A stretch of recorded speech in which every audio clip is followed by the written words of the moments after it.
Mitte Europas im Wandel der Zeit. Ein Land, das lange braucht, um eins zu werden. Menschen, die sich erst im Laufe der Jahrhunderte als deutsch verstehen. Wer sind wir? Woher kommen wir? Fragen an die Geschichte der Deutschen. Für die Revolution! Für die Demokratie! Für die Republik!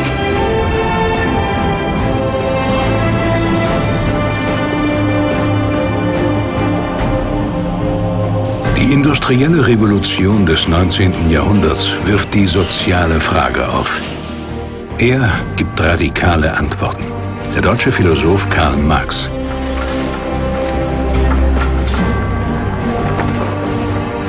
Seine Vision einer klassenlosen Gesellschaft macht den streitbaren Draufgänger zum einflussreichsten Deutschen der Moderne. Seine Ideen verändern die Welt, wenn auch nicht unbedingt im Sinne des Erfinders.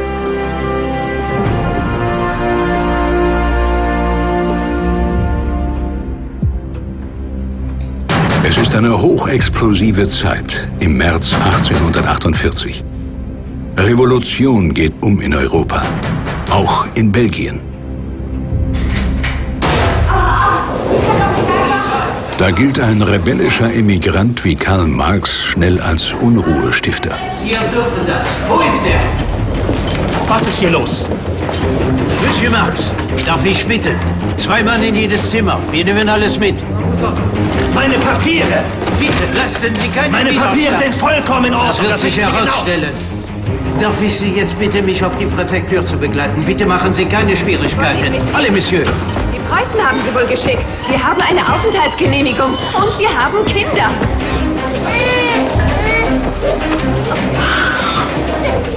Macht euch keine Sorgen. Der Papa ist bald wieder da. Ihr müsst jetzt ganz brav sein. Der Papa kommt ja wieder.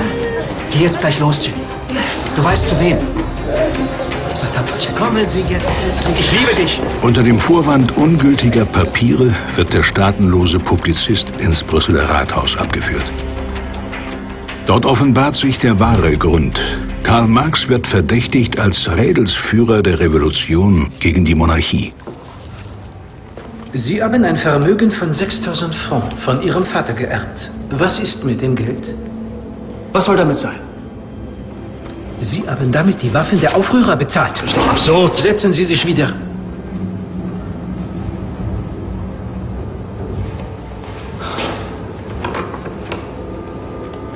Ich bin kein Putschist.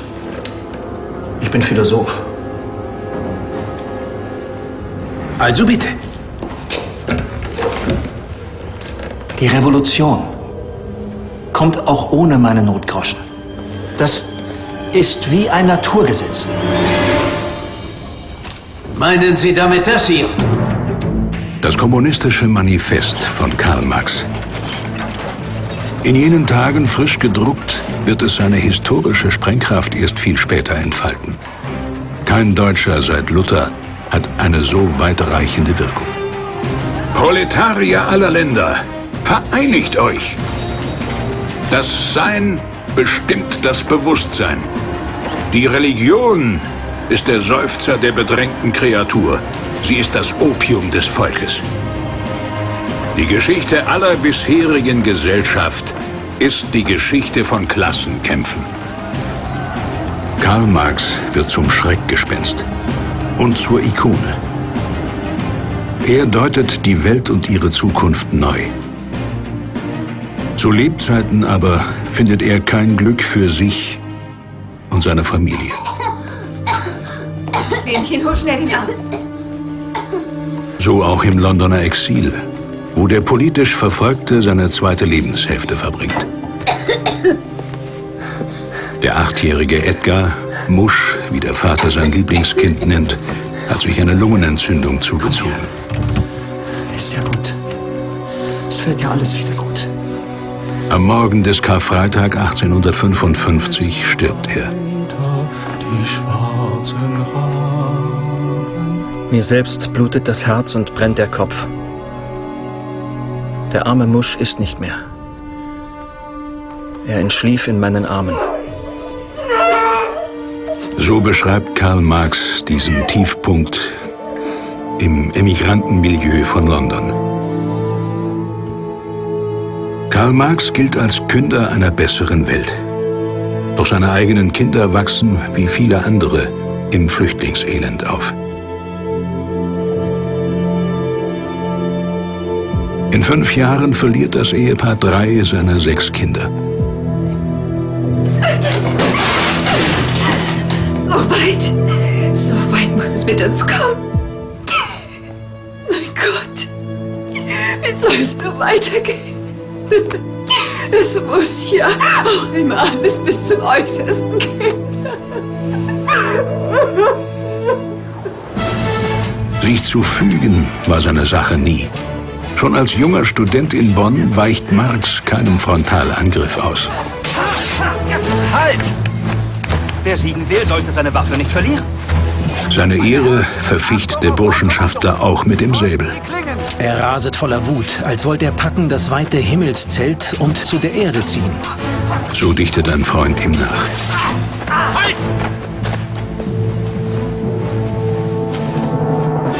Burschenschaften, damals Verfechter demokratischen Fortschritts, streiten auch gern. Karl wird einmal wegen einer verbotenen Waffe aktenkundig. Er ist ein Kind seiner Zeit, der Romantik. Der lebenslustige Student befasst sich viel lieber mit Liebe, Lyrik und Philosophie als mit der väterlich vorbestimmten Juristenlaufbahn. Wie glücklich ist fürwahr der Staat, der solche Bürger hat. Der solche Bürger hat. Lambert! Ausgerechnet du und Bürger, du bewegst dich doch jetzt auf Adelsschwingen. Wahrheitswillig. Aber sei unbesorgt. Das Einzige, was uns wirklich adelt, ist doch die Bildung. Oder die Einbildung, mein Freund. Die heimliche Verlobte ist eine Adlige. Jenny von Westphalen und Marx selbst haben sich sicher von Jugend an als füreinander bestimmt empfunden. Aber Jenny war mehrere Jahre älter als er. Es war die Unterschiedlichkeit des Herkommens, preußisch-protestantische Familie, jüdische Familie. Und es war die Tatsache, dass Marx noch studierte und nichts verdiente. Und all diese Barrieren, das waren drei sehr hohe, haben sie in einem Kraftakt überwunden, den man wirklich als symbolische revolutionäre Tat bezeichnen könnte. Karl Marx ist ein Spross der deutschen Provinz. Seine Heimat an der Mosel ist politisch und wirtschaftlich abgemeldet, seit statt Napoleon Preußen hier regiert. Im katholischen Trier wächst Karl in einem protestantischen Elternhaus jüdischer Herkunft heran. Seine Ahnen hießen noch Mordechai, einige waren Rabbiner. Auf dem jüdischen Friedhof in Trier sind ihre Gräber. Doch Vater Heinrich, ein Anwalt, lässt die Familie nun preußisch korrekt taufen. Das Gymnasium weist dem Sohn im Geiste der Aufklärung den Bildungsweg. Wer nur für sich selber schafft, wird nie ein wahrhaft großer Mensch, schreibt der Abiturient. Kleinteiligkeit prägt die deutschen Lande vor Mitte des 19. Jahrhunderts. 38 Einzelstaaten sind im Deutschen Bund eher lose zusammengefügt, dominiert von den Vormächten Österreich und Preußen. Mit seinem Militär- und Beamtenapparat wird das aufstrebende Königreich zur Bastion gegen freiheitliche Ideen.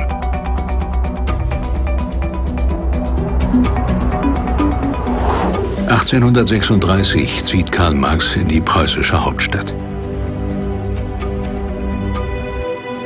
An der Humboldt-Universität will er Philosophie studieren. Doch die vorherrschende Lehrmeinung ist ihm bald zu eng.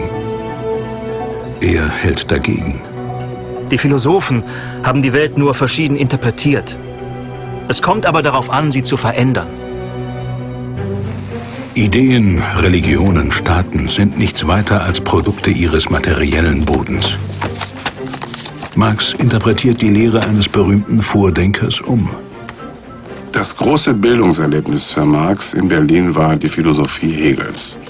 Vor allen Dingen durch eine Sicht auf die Weltgeschichte, die man vielleicht so charakterisieren kann: Die Geschichte ist das Werk der Menschen selbst. Die Welt bewegt sich in Widersprüchen und das Rätsel der Geschichte ist in dem Augenblick gelöst, wo alle von den Menschen selbst geschaffenen, sie aber beherrschenden Institutionen und Mächte abgeschafft sind und die Menschen die Welt beherrschen, anstatt von ihr beherrscht zu werden.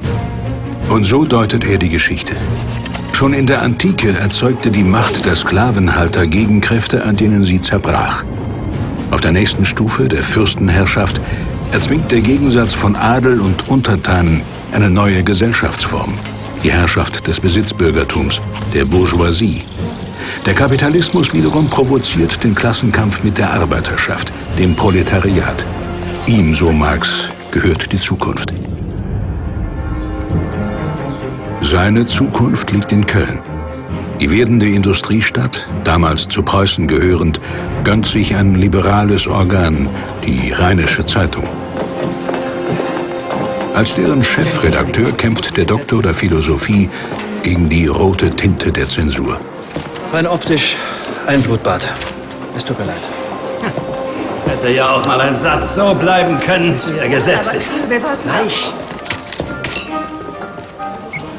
Den wahren Zündstoff hat der brave Herr Geheimrat in seinem Diensteifer völlig übersehen. Ein Hoch auf das preußische Zensurbeamtentum, Prost.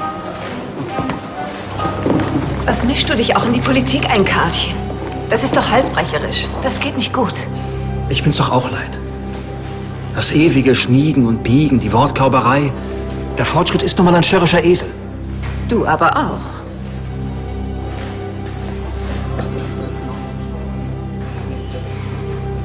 Prost. Bald wird die aufmüpfige Zeitung verboten. Marx sieht nur noch den Ausweg ins Exil. Zunächst nach Paris.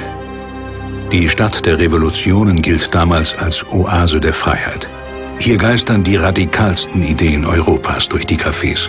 Auch die der Kommunisten, der ersten Kommunisten. Eigentum ist Diebstahl. Gemeingut statt Privatbesitz sind ihre Parolen. Allein 80.000 Deutsche leben in Paris. Auch hier stets im Visier ihrer Polizei. So meldet ein Spitzel. In Paris beginnt sich eine neue Klasse von deutschen Schriftstellern, Künstlern und Handwerkern zu erheben, welche den Umsturz auf dem Wege sozialer Reformen herbeiführen wollen. An der Spitze dieser Partei stehen die Vertreter der Hegelschen Lehre, Marx und Engels. Friedrich Engels, Fabrikantensohn aus Barmen, kommt gerade aus Manchester, wo sein Vater eine Baumwollspinnerei betreibt. Dr. Marx? Herr Engels? Ja, guten Tag. Wir kennen uns doch zumindest. Die Begegnung mit Friedrich Engels in Paris 1844 muss sehr bemerkenswert gewesen sein, weil zwei junge Männer da aufeinander getroffen sind, die feststellen, dass sie in allem übereinstimmen. Es war Friedrich Engels, der Kaufmann, der Marx nahegebracht hat, was Marx nicht kannte, nämlich soziale Wirklichkeit und eine Anschaulichkeit der eigenen Erfahrung. Er hat dem Marx eine Wirklichkeit gezeigt. Wenn die Gesellschaft Hunderte von Proletariern vorzeitig ins Grab bringt, wissentlich. Wenn sie Tausenden die nötigen Lebensbedingungen entzieht, so ist das Mord und nichts anderes. Sozialer Mord. Gegen den man sich nicht wehren kann, weil man den Mörder nicht sieht. Sogar die Kinder geraten schon in diese Maschinerie.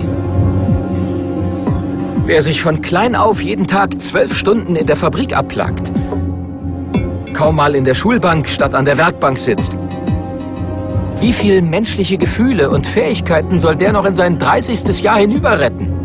Sieht das denn keiner?